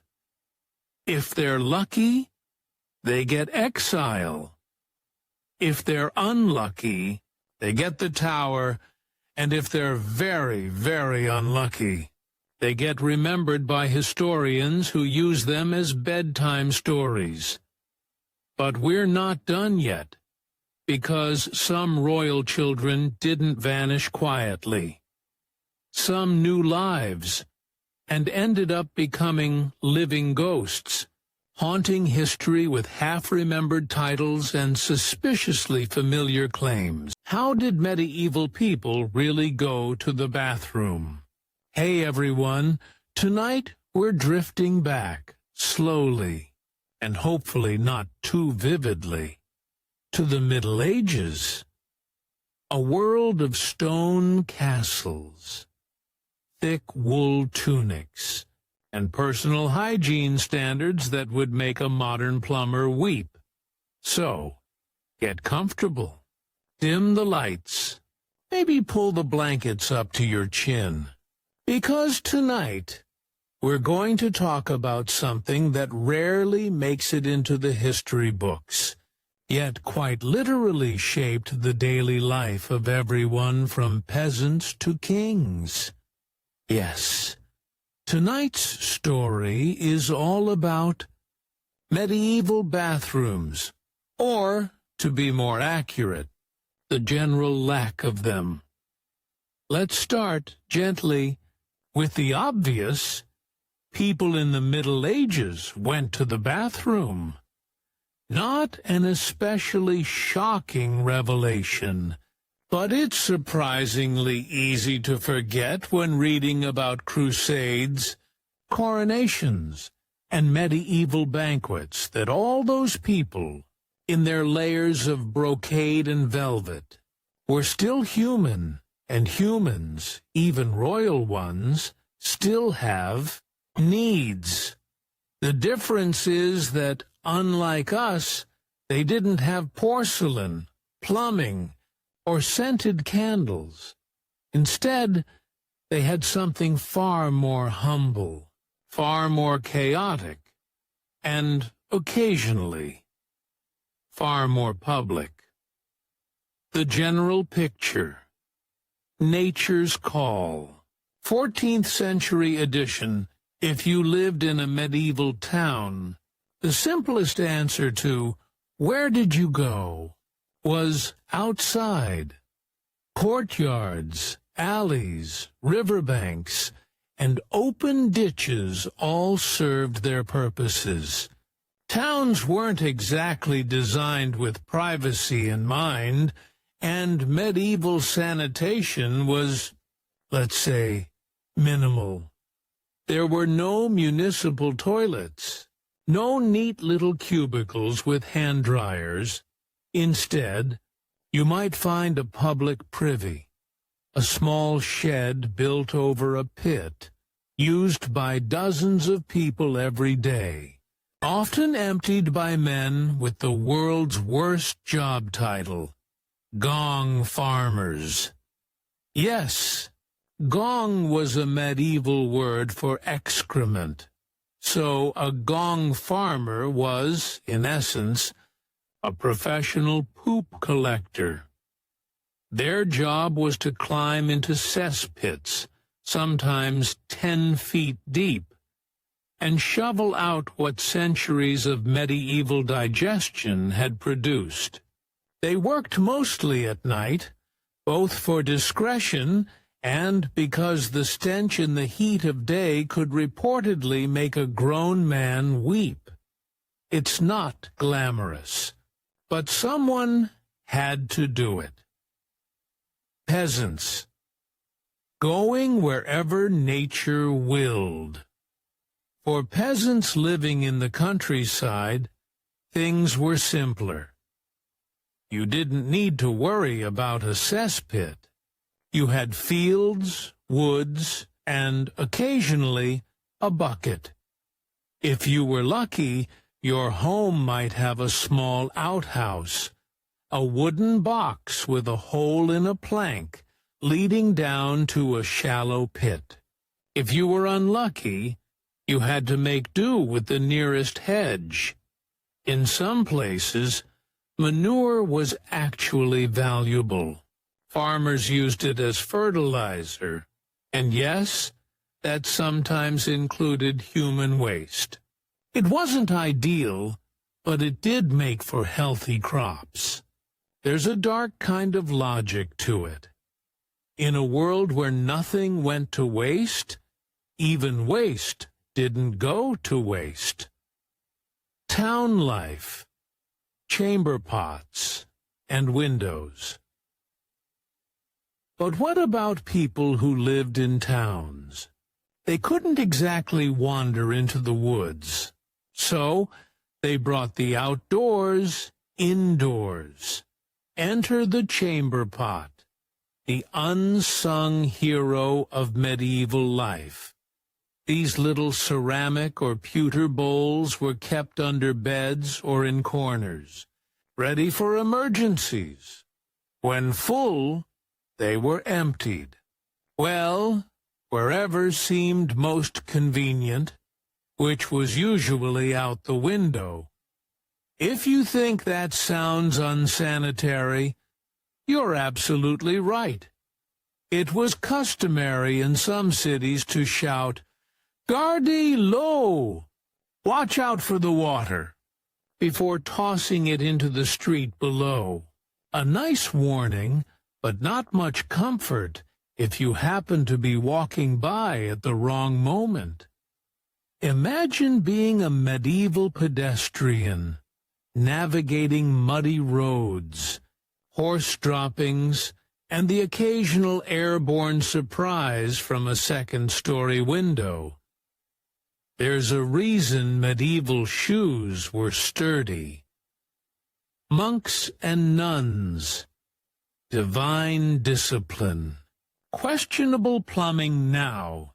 Monastic life was a little different. Monks and nuns lived by rules, order, cleanliness, and community. But even they had to deal with nature. Most monasteries had a designated building called a reredorter, literally, place at the rear. It was a long stone chamber, often with several seats side by side, built over a running stream or drain. Privacy wasn't a major concern. You and your fellow monks might sit in quiet contemplation, robes modestly arranged as water carried away. The results of your spiritual reflection. In a sense, it was efficient, but it also meant that the same stream might carry waste downstream to another part of the monastery, perhaps even the kitchen gardens. Ibaitor too gives new meaning to circulation of the monastic. Economy. Castles.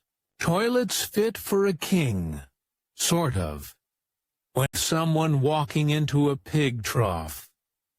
Children had their own amusements. Spinning tops, wooden dolls, or watching dogs chase rats, which doubled as pest control and after-school entertainment. Dancing in circles when the sun went down, and when the ale was flowing, dancing began. Dancing was both entertainment and social networking. Most peasant dances were circle dances, with hand-holding, hopping, and turning, usually accompanied by someone on a drum or a reed pipe who could just about keep rhythm. We know that even the church, which generally frowned on lustful movement, couldn't fully suppress it.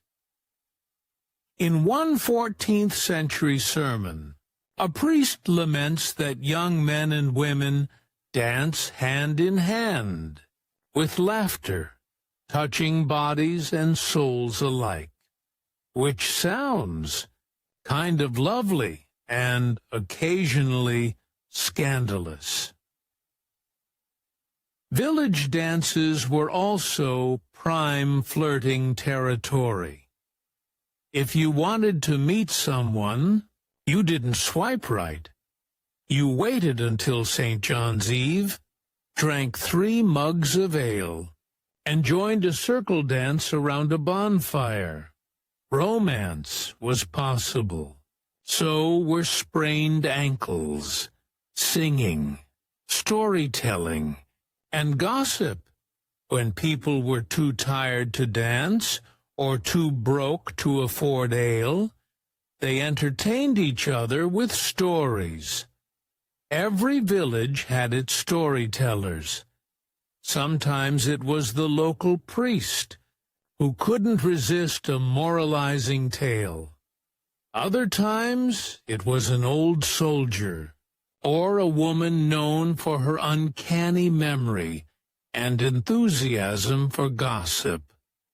They told stories of saints and devils, kings and dragons, and occasionally about each other. A medieval village ran on rumor. A single incident, say, a man falling asleep in a haystack with someone else's wife, could fuel weeks of fireside discussion. Music, too, was a shared pastime. People sang while they worked, while they drank, while they buried the dead, though hopefully not all to the same tune. Songs were often funny, sometimes obscene, and occasionally touching. One 13th century English song called Summer is Icumen in, meaning summer is coming, is a joyful, earthy celebration of birds, flowers, and farting goats. It is, to this day, one of the oldest surviving examples of polyphonic music in English, which means the first recorded English song. Noatstuian is basically about livestock flatulence, truly a proud cultural heritage. Games of chance medieval peasants also loved gambling, usually with dice, bones, or even small stones. The church despised it, calling it the devil's mathematics. But people did it anyway. Dice games could happen anywhere. At fairs, in taverns, or under hedges. Sometimes they gambled for coins, sometimes for bread or ale, sometimes for clothing. There's a record from a 14th century English manor court of a man who lost his shoes in a dice game, tried to walk home barefoot, and was fined for disorderly behavior, which feels like the kind of story that hasn't changed much in 700 years. Festivals and fire now and then, the whole village joined in something grander. The great annual festivals that marked the medieval year. Most of these were religious on paper, but only vaguely so in practice. Take May Day, for example. Officially, it celebrated the arrival of spring. In reality, it was an excuse to decorate trees, drink too much, and disappear into the woods with someone attractive for an unspecified period of time. Churchmen tried to ban it repeatedly. It never worked. Then there was St. John's Eve, in late June, a midsummer celebration featuring bonfires, music, and wild dancing. People believed the fires kept away witches and disease.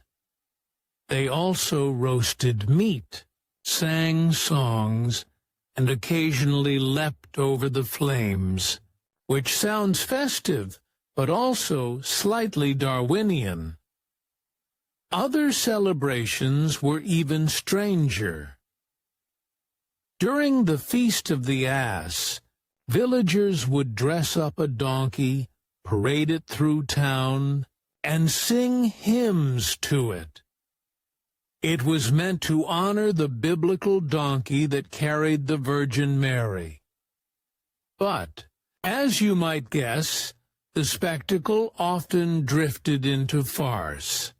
In one French account, the crowd was so enthusiastic that they began braying along with the donkey. The priest, unwilling to stop the fun, simply included the braying in the liturgy. Hee-haw, hee-haw, amen, a sacred moment in its own way. The fair, medieval Disneyland, if you were lucky enough to live near a town. The highlight of the year was the annual fair. Fairs were more than markets. They were events. Jugglers, dancers, minstrels, and acrobats performed for crowds. Vendors sold everything from spiced wine to live geese. Pickpockets thrived. So did gossip. It was loud, chaotic and gloriously alive, the medieval equivalent of a music festival, minus the sanitation. Some fairs lasted a single day, others stretched for weeks, and for peasants who'd spent months in isolation, it was a glimpse of a wider world. Exotic goods, strange dialects, new faces. You might meet a peddler from Flanders, a troubadour from France, or a monk selling fake relics. Yes, that was a thing. People would sell everything from saints, bones to holy fingernails, most of which were pig bones or wood shavings, and people bought them anyway. Because hope, after all, is also a kind of entertainment. Evening in the village, as daylight faded, most peasants returned to their small timber homes. What did medieval peasants actually do for fun? Hey everyone, tonight we're drifting back to a world that didn't have Netflix, TikTok, or even the mild comfort of a chair that wasn't trying to splinter your spine. We're going to the Middle Ages, a place of lords and ladies, castles and cathedrals, and a population that was, for the most part, covered in mud. And we're asking a very important, very underappreciated question. What did medieval peasants actually do? For fun. Because, believe it or not, they did. They laughed, they played, they celebrated. They also fought geese, drank ale that was legally safer than water, and occasionally set fire to things for entertainment, often accidentally. So, get comfortable. Dim the lights. Maybe wrap yourself in a blanket that smells faintly of medieval smoke and damp wool. And let's drift gently into the noisy, muddy, but strangely cheerful world of peasant leisure. The peasant daydream before we get into the dancing, wrestling, and drunken maypoles. We need to clear up one popular myth, that medieval peasants were just endlessly miserable. They weren't. They were tired, yes, often hungry, occasionally plague-ridden, but not perpetually weeping into their turnip soup. If you'd spent 12 hours threshing grain or carrying manure, you'd want to unwind, too, and somehow they found ways to do it. The problem is, very few of them wrote it down, partly because most couldn't read, and partly because no one in 1350 was keeping a diary titled "Fun Things I Did Between Plagues." So what we know comes mostly from church complaints, court records, and the occasional annoyed lord who couldn't believe the villagers were still having a festival while his taxes went unpaid, which, naturally, they were. The church, killjoy in chief, the best source for medieval fun, ironically, comes from people trying to stop it. Priests and bishops were constantly issuing rules about inappropriate festivities. They scolded villagers for dancing in churchyards, for wearing animal masks, for drinking to excess, which is to say, for drinking at all. Ritusissis, and for celebrating saints' days, in a disorderly fashion. Disorderly, in this context, meant joyful. They also banned something called the Feast of Fools. This was a special day when peasants and even junior clergy would dress up as bishops, put on mock ceremonies, and basically turn the church into a medieval comedy club. The higher clergy found this deeply offensive. Everyone else found it hilarious. So naturally, they did it every year. Work hard, feast. Harder, a medieval peasant's calendar was strangely divided. On one hand, life was labor, relentless, repetitive, and muddy. On the other, it was sprinkled with more holidays than a modern corporate employee could ever dream of. Depending on the region, peasants had between 50 and 80 official feast days a year, sometimes over 100 if you count Sundays. Now, a feast day didn't mean a catered banquet with silverware. It just meant you didn't have to work for your Lord. You went to church in the morning, and then, because no one could stop you, you partied. There were local fairs, churchyard markets, and impromptu games. Drinking, of course, was mandatory. Ale was the backbone of peasant recreation. Usually weak, occasionally sour, but often safer than water. Children drank it. So did old women, shepherds, and the priest. Sometimes during confession. There's even a record from 14th century England of a priest who had to suspend a baptism because he was too drunk to remember the baby's name. A scandal, yes, but also, in a way, an early form of slapstick entertainment. Sports, medieval style, when they weren't drinking or dancing, peasants loved games, and games, in medieval terms, were often just structured chaos. Take football, for instance, not the tidy sport we know today, but mob football, a law from 1314 actually banned it in London, describing it as a great noise in the city, from which many evils arise. That was accurate. Mob football involved two villages, one ball, usually made of pig's bladder, and no rules.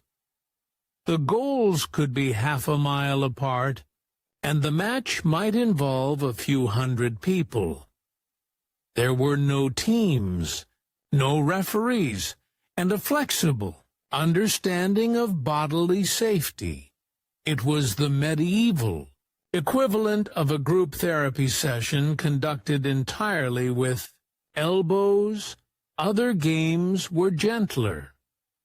Peasants played skittles, an early form of bowling, tug-of-war, and something charmingly called hoodman blind, a primitive version of blind man's bluff that occasionally ended with someone walking